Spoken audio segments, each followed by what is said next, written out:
Welcome to the exam study पोर। आप सभी का आपके अपने चैनल एग्जाम स्टडी पोर में स्वागत है। आज हम 2.2 के एक्सरसाइज के आगे के क्वेश्चंस को देखेंगे और बेहतर तरीके से सीख पाएंगे। अगर हमारी वीडियो आपको अच्छी लगती है प्लीज हमारे चैनल को सब्सक्राइब कीजिए, वीडियो को लाइक कीजिए और शेयर कीजिए, जिससे कि हम 10th क्लास के लिए मैथ एनसीईआरटी बुक से जो हम सिलेबस करा रहे हैं आपका सारा सिलेबस कंप्लीट हो पाए और हम आपके लिए वीडियो बनाने के लिए मोटिवेट हो सकें। क्वेश्चंस को देखते हैं। आगे दो क्वेश्चंस मैंने इसके सॉल्व करा दिए थे पहली वाली वीडियो में। एक और क्वेश्चंस को देखेंगे। क्वेश्चन फर्स्ट का हम एक क्वेश्चन देखेंगे। क्वेश्चन फिफ्थ क्वेश्चन देखेंगे। t² - 15, ये कोई आपको क्वाड्रेटिक इक्वेशन दी है। ठीक, इस क्वाड्रेटिक इक्वेशन के आपसे क्या पूछा है कि नंबर ऑफ जीरोस निकालिए और रिलेशन वेरीफाई कीजिए आप कोफिशिएंट में और जीरोस में। तो हमने इससे पहले वाली वीडियो में समझा था, हमने जीरोस भी फाइंड किए थे। जीरोस फाइंड करके हमने क्या किया था कि जो हमने उनका सम किया था, प्रोडक्ट किया था, फिर जो जीरोस आए थे उनका सम और प्रोडक्ट किया था। फिर उस सम और प्रोडक्ट को वो एक्चुअल में ठीक है या नहीं ये वेरीफाई करने के लिए जो हमने उससे पहली वाली वीडियो में आपके जो ड्राइव किया था फॉर्मूला अल्फा, कौन सा formula, alpha plus beta equal to minus b upon a और alpha beta equal to c upon a. ये सम होता है, सम ऑफ जीरोस, और ये प्रोडक्ट होता है, प्रोडक्ट ऑफ जीरो। ये हमने ड्राइव किया था इससे पहले वाली दो वीडियो में। तो उसमें हमने ये फॉर्मूला ड्राइव किया था। फिर हम इस इक्वेशन की जो स्टैंडर्ड क्वाड्रेटिक इक्वेशन है उससे कंपेयर करा के ये वैल्यू फाइंड करते हैं और हमने उसको वेरीफाई कर लेते हैं। देखेंगे जब आप क्वेश्चन देखेंगे, अगर आपने हमारी पहली वाली वीडियो नहीं देखी हो तो पहले उसे देखिएगा जिससे कि आपका कॉन्सेप्ट बिल्कुल क्लियर हो जाए। उसके बाद ही ये वीडियो देखिएगा तो आपकी अच्छी समझ में आएगी। ठीक है, देखते हैं। हमने प्लेलिस्ट बनाई हुई है अपने चैनल पर 10th क्लास के सीबीएसई के लिए। आप उस प्लेलिस्ट में जाएंगे, आप उसको प्लेलिस्ट में आपकी इससे प्रीवियस वीडियो सारी वीडियो आपको दिख जाएगी जो कि आपके लिए बेनिफिशियल होंगी। क्वेश्चन को देखेंगे। हम सबसे पहले क्या करते हैं, हम देखते हैं कि ये क्वाड्रेटिक इक्वेशन है। ठीक है, जब क्वाड्रेटिक इक्वेशन हम देख लेते हैं, हमारा सबसे पहले काम क्या होता है कि हम इसके फैक्टर कराते हैं। फैक्टर कराइए। आप ये देखिए, इसको आप कैसे ले सकते हैं, आप इसको कैसे ले सकते हैं। मैं इसको लिख सकता हूं a² माइनस b²। ठीक है, तो a² माइनस b² का फॉर्मूला क्या होता है, a माइनस बी और a प्लस बी। अगर आपको पता है तो ठीक है, नहीं है तो आप इसको याद कीजिए फॉर्मूले को। a² माइनस b² की वैल्यू होती है a माइनस बी और a प्लस बी। ठीक, इतना समझ में आया। फिर इसको भी आप कराइए। क्या मैं इस t² को तो t² ऐसे लिख सकता हूं, t के ऊपर t ऐसे लिख लूं, इसके ऊपर ब्रैकेट लगा दूं। 15 को मैं कैसे लिख सकता हूं, √15 इसका स्क्वायर। अब ये a² b² की वैल्यू बन गई, नहीं बन गई। जो फॉर्मूला मैंने लिखा था a² b² की value a minus B a plus B, इसकी फॉर्म बन गई, नहीं बन गई। ये a है, ये a है और ये b है। तो रखिए आप इसमें एक वैल्यू क्या आ जाएगी t माइनस √15 और दूसरी वैल्यू क्या आ जाएगी t प्लस √15। इतना समझ में आ गया आपको। ठीक, इसके आगे क्या करेंगे फिर हम, ये फैक्टर आ गए। जब फैक्टर आ गए इसके तो हम क्या करते हैं, इनको जीरो के इक्वल रख देते हैं। नेक्स्ट किस लाइन में करिए, इन फैक्टर्स को जीरो के इक्वल रखिए। क्यों रखेंगे जीरो के इक्वल, ताकि हम जीरोस निकाल सकें। तो t माइनस √15 को जीरो के इक्वल रखेंगे तो t की वैल्यू ये इधर चला जाएगा 15, तो t की वैल्यू कितनी आएगी, √15। ठीक है, ऐसे ही जब आप t प्लस √15 को जीरो के इक्वल रखेंगे तो 15 इधर चला जाएगा, साइन चेंज हो जाएगा, एक वैल्यू आई माइनस √15। तो नंबर ऑफ जीरोस कितने आए, यहां पे लिखेंगे zeros of given equation. Given equation के जीरोस कितने आए, 15 और √-15। ये नंबर ऑफ जीरोस आए। अब इनका सम करेंगे जीरोस का। दूसरा काम क्या होता है हमारा, सम करना, sum of zeros. Sum of zeros क्या करेंगे इनका, एक माइनस √15, दूसरा माइनस √15। तो करो, माइनस है एक प्लस है तो क्या हो जाएगा जीरो।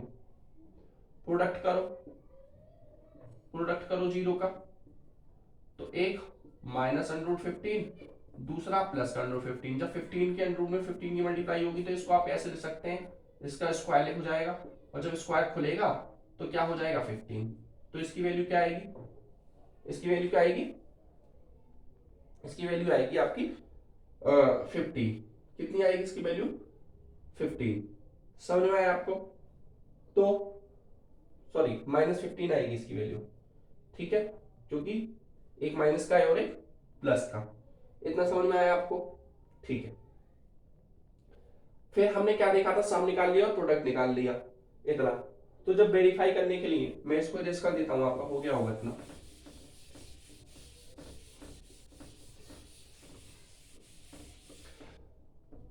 स्टैंडर्ड क्वाड्रेटिक इक्वेशन क्या होती है, ax square plus bx plus c equal to, ये होती है क्वाड्रेटिक इक्वेशन। तो मैंने फॉर्मूला क्या था, आप इसका कंपेयर कीजिए, अगर कंपेयर करेंगे इस इक्वेशन का स्टैंडर्ड क्वाड्रेटिक इक्वेशन, तो a की वैल्यू फाइंड कीजिए। a की वैल्यू क्या है, यहाँ पर 1, क्योंकि एक्स स्क्वायर की वैल्यू कंपेयर टी स्क्वायर से कराएंगे, ठीक है। आप यहाँ टी कर लीजिए, इसको समझने के लिए आप इसको टी कर लीजिए, टी स्क्वायर और टी, ये स्टैंडर्ड इक्वेशन है। तो आप ए की वैल्यू कितनी है, ए की वैल्यू है आपकी 1, ठीक। बी की वैल्यू यहाँ टी, टी का टर्म दिया हुआ है, कोई नहीं दिया हो, तो बी की वैल्यू क्या है हमारे 0, मतलब नहीं दिया हुआ। सी की वैल्यू कांस्टेंट टर्म कितना है, -15। अब जब सम ऑफ जीरोस निकालते हैं, आप क्या निकालते हैं, sum of zeros. Sum of zeros कैसे निकालते हैं, -b/a। b क्या है 0, a क्या है 1। तो 0 में जब 1 का भाग करेंगे तो कितना आएगा 0, मतलब सम ऑफ जीरो की वैल्यू जो फॉर्मूले से हम ड्राइव करेंगे वो कितनी आई, इतनी। ऐसे ही जब प्रोडक्ट करेंगे हम, तो कितना आया c/a। c की वैल्यू कितनी है आपकी -15, a की वैल्यू कितनी है 1, तो कितना आएगा -15। प्रोडक्ट और कितना आया -15। ऐसे ही जो आपने गिवन क्वाड्रेटिक इक्वेशन थी उसको सॉल्व कर चुके, जो सम और प्रोडक्ट निकाला है जीरोस का, वो 0 और -15 आया, और जो फॉर्मूले से आपसे ड्राइव किया है ये हमने वेरीफाई किया है, जो आपने वेरीफाई के थ्रू देखा है, तो उसमें आपने सम ऑफ जीरो भी 0 आया है और प्रोडक्ट ऑफ जीरो भी -15 आया है। ये 75 नहीं है, ये है -15, ठीक है। तो आपने क्या देखा कि जो भी वेरिफिकेशन हमसे पूछा है, हमने वेरिफिकेशन सॉल्व करके भी दिखा दिया और वो वेरिफिकेशन ठीक भी है।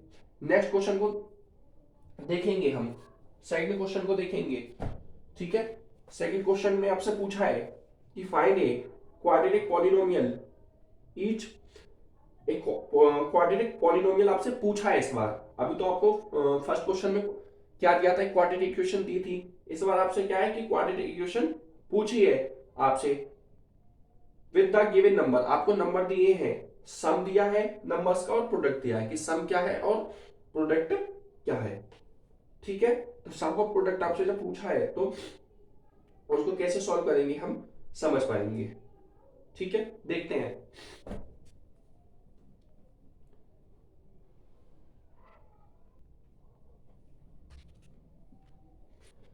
देखेंगे सेकंड क्वेश्चंस को। सेकंड क्वेश्चन का मैं फर्स्ट पार्ट लूंगा, उसमें आपको दिया है 1/4 और -1, ये दो वैल्यू आपको दी हुई है, ठीक है।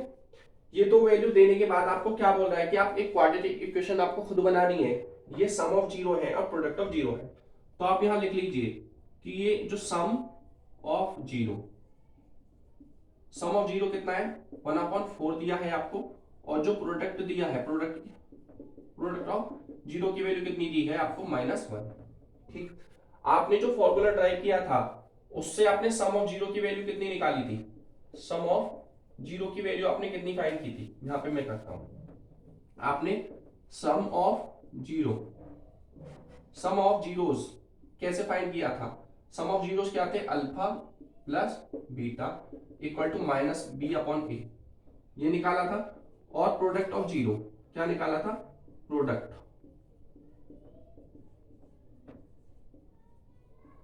Product of zeros alpha beta कैसे निकाला था, c/a निकाला था। इतना समझ में आया आपको। तो आप एक स्टैंडर्ड क्वाड्रेटिक इक्वेशन निकाल खुद से लिख लो, ax² bx प्लस c, ये एक स्टैंडर्ड क्वाड्रेटिक इक्वेशन है, ठीक है, जो कि हम जानते हैं, ठीक, जनरल टर्म है ये। तो आप इसमें एक चीज देखिए कि आपने सम ऑफ जीरोस कितना दिया हुआ है, b अपॉन a, मतलब ये जो आपके पास वैल्यू दी हुई है ये b अपॉन a ही तो है। सम ऑफ जीरोस आपकी, अगर आप जो फॉर्मूले से ट्राई किया था सम ऑफ जीरोस वो इतने ही थे b अपॉन a, ठीक है, और जो प्रोडक्ट ऑफ जीरोस था वो c अपॉन a था, ठीक है। तो आप b अपॉन a को क्या मान सकते हैं, b upon a minus b upon a की वैल्यू आपको कितना मान लेंगे, 1/4, ठीक है। और प्रोडक्ट ऑफ जीरो की वैल्यू आप कितना मान लेंगे, c upon a, product of zero c upon a कितना है, -1 है, ठीक। इसके नीचे मैं 1 लिख सकता हूं क्योंकि 1 से हम किसी भी नंबर को डिवाइड करते हैं तो कोई फर्क नहीं पड़ता, या 1 से हम किसी नंबर को मल्टीप्लाई करते हैं तो कोई फर्क नहीं पड़ता, इसलिए मैंने इसके -1 के नीचे 1 रख लिया है, ठीक है। अब आप कंपेयर कराइए, आप कंपेयर कराइए क्या, यहाँ तो b के सामने b की वैल्यू, a के सामने a की वैल्यू, ऐसे c के सामने c की वैल्यू, a के सामने a की वैल्यू। आप यहाँ देखिए b के सामने तो a की वैल्यू है, ठीक है, a के सामने 4 है, यहाँ a के सामने यहाँ 1 है, नीचे नीचे से तो नीचे कंपेयर कराएंगे, लेकिन यहाँ पे तो a की वैल्यू 4 है और a की वैल्यू यहाँ 1 है, तो आप a की वैल्यू सेम बनाएंगे। सेम बनाने के लिए आप क्या करना पड़ेगा, इसमें आप ऊपर और नीचे 4 की मल्टीप्लाई करा दीजिए, ऊपर भी 4 की मल्टीप्लाई और नीचे भी 4 की मल्टीप्लाई। तो c अपॉन a में जब आप 4 की मल्टीप्लाई नीचे, -1 में 4 की मल्टीप्लाई ऊपर और नीचे भी 4 की मल्टीप्लाई, तो कितना आएगा, -4 और 4। इतना समझ में आया। अभी c अपॉन a की वैल्यू क्या आ गई है, c अपॉन a की वैल्यू कितनी आई है, -4/4 आ गई है, ठीक है। इतना समझ में आया आपको। तो जब भी हम कंपेयर कीजिए, इसको आप फिनिश कर दीजिए फिलहाल के लिए आप, ठीक। b अपॉन a की वैल्यू, b के सामने b की वैल्यू, a के सामने a की वैल्यू, तो देखिए b की वैल्यू कितनी है, 1, b यहाँ माइनस है, यहाँ 1 है, तो यहाँ भी माइनस आ जाएगा क्योंकि ये इसके साथ चला जाएगा, ठीक। a की वैल्यू कितनी है, 4 नीचे और यहाँ भी 4। c की वैल्यू कितनी है, c के सामने c की वैल्यू कितनी है, -4। तो आप क्वाड्रेटिक इक्वेशन बन सकते हैं। इसको, ये जो क्वाड्रेटिक इक्वेशन है, स्टैंडर्ड क्वाड्रेटिक इक्वेशन, इसकी वैल्यू आप इसमें पुट कर दीजिए। जब पुट करेंगे तो आप क्या देखेंगे, a की वैल्यू यहाँ पुट कीजिए तो कितना बन जाएगा, 4x²। b की वैल्यू यहाँ पुट कीजिए तो कितना बन जाएगा, 1x, माइनस पुट करेंगे ना b की जगह तो -1x, और c की जगह -4। तो आपकी ये क्वाड्रेटिक इक्वेशन बनेगी, ठीक। ये आपकी एक क्वाड्रेटिक इक्वेशन बनेगी जब आप sum of zero, product of zeros निकालेंगे, ठीक है। एक क्वेश्चन और देखते हैं, ठीक है।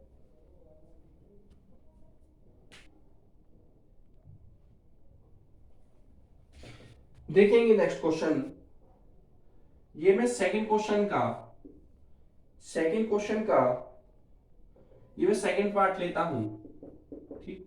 सेकंड पार्ट में सम ऑफ जीरो की वैल्यू कितनी दी हुई है, √2, और प्रोडक्ट ऑफ जीरोस की वैल्यू कितनी दी हुई है, 1/3। क्या करेंगे आप कि जो फॉर्मूले से हमने ट्राई की थी, सम ऑफ जीरोस कितना था, -b/a, और प्रोडक्ट ऑफ जीरोस की वैल्यू कितनी थी, c/a। इससे कंपेयर कराएंगे, तो कंपेयर कराने के बाद आपने क्या देखा कि -b/a की वैल्यू कितनी आई है, √2। इसके नीचे मैं 1 लिख सकता हूं अगर कुछ नहीं है तो, क्योंकि 1 से डिवाइड कराने पे कोई फर्क नहीं पड़ता। ऐसे ही जब इसका कंपेयर इससे कराऊंगा तो c/a की वैल्यू कितनी है, 1/3। इतना समझ में आया आपको। तो आपने क्या देखा कि b के सामने b की वैल्यू, a के सामने a की वैल्यू, ऐसे c के सामने c की वैल्यू, a के सामने a की वैल्यू, यहाँ तो a की वैल्यू 1 है और यहाँ a की वैल्यू 3 है, ठीक है। तो मैंने इस पहले वाले क्वेश्चन में भी देखा था कि हमें वैल्यू सेम बनानी होती है।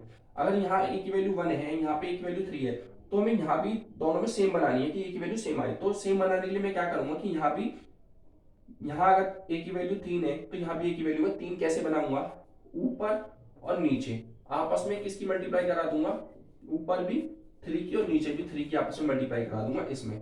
तो मल्टीप्लाई कराने के बाद क्या आएगा, 2 की जब 3 में कराऊंगा तो कितना आएगा, 2√3, और 3 में 1 की कराऊंगा तो 3। अब b की वैल्यू कितनी है, कंपेयर कराइए, b की जो वैल्यू है वो कितनी आई, 2√3, माइनस है इसलिए -6 के साथ लग जाएगा, ठीक है। ऐसे ही a की वैल्यू क्या आई है, ए की वैल्यू अब यहाँ भी 3 है और यहाँ भी 3 है, इसलिए 3 लिख लेंगे। सी की वैल्यू क्या है, सी के सामने सी की वैल्यू है 1। आप एक स्टैंडर्ड क्वाड्रेटिक इक्वेशन जानते हैं, उसको आप लिख लीजिए, a x square b x plus c. ये जो वैल्यूज आई है ए बी सी, आप ए बी सी की वैल्यू इसमें पुट कराइए, ठीक है, कराइए। तो 3x स्क्वायर हो जाएगा, ए की वैल्यू इसमें कराएंगे तो 3 हो जाएगी, तो 3x स्क्वायर। बी की वैल्यू इसमें पुट कराइए तो क्या हो जाएगा, 2√3x, और सी की जगह ये 1, तो 3x square minus 2√3x plus 1। ये आपकी एक क्वाड्रेटिक इक्वेशन बन के आएगी जब आपको सम ऑफ 0/2 दिया होगा, प्रोडक्ट ऑफ 0 1/3 दिया होगा। आई होप कि आपको जो पूरा कॉन्सेप्ट है 2.2 एक्सरसाइज को लेके मैंने आप पूरा क्लियर किया होगा, पूरी क्लियर की कॉन्सेप्ट को पूरा क्लियर करने की मैंने कोशिश की है। अगर उसके बाद भी आपको कोई भी डाउट है या आपका कोई भी कॉन्सेप्ट क्लियर नहीं है तो आप कमेंट सेक्शन में कमेंट कर दीजिए, हम आपकी पूरी कोशिश करेंगे कि प्रॉब्लम सॉल्व हो पाए। अगर आपको फिर भी कोई क्वेरी है तो मेरा नंबर नोट कर लीजिए आप, 7906897091। आपकी पूरी कोशिश की जाएगी कि आपका जो भी डाउट है उसको पूरा किया जाए, उसको डाउट को क्लियर किया जाए, कोई भी आपके माइंड में कोई भी किसी प्रकार का डाउट नहीं रहे। अगर हमारी वीडियो आपको अच्छी लगती है, हमारे चैनल को प्लीज सब्सक्राइब कीजिए, हमारी वीडियो को लाइक कीजिए, अपने फ्रेंड्स के साथ शेयर कीजिए, जिससे हम अपकमिंग वीडियो बनाने के लिए मोटिवेट हो सकें। नेक्स्ट में वीडियोस में हम एक्सरसाइज 2.3 देखेंगे, बहुत अच्छी एक्सरसाइज है और एग्जाम में क्वेश्चन बनता है यहाँ से, और बहुत आसानी से उसको सॉल्व कर पाएंगे, बहुत आसानी से सीख पाएंगे उसको, बहुत कम समय में उसको सॉल्व कर पाएंगे। तब तक के लिए थैंक यू।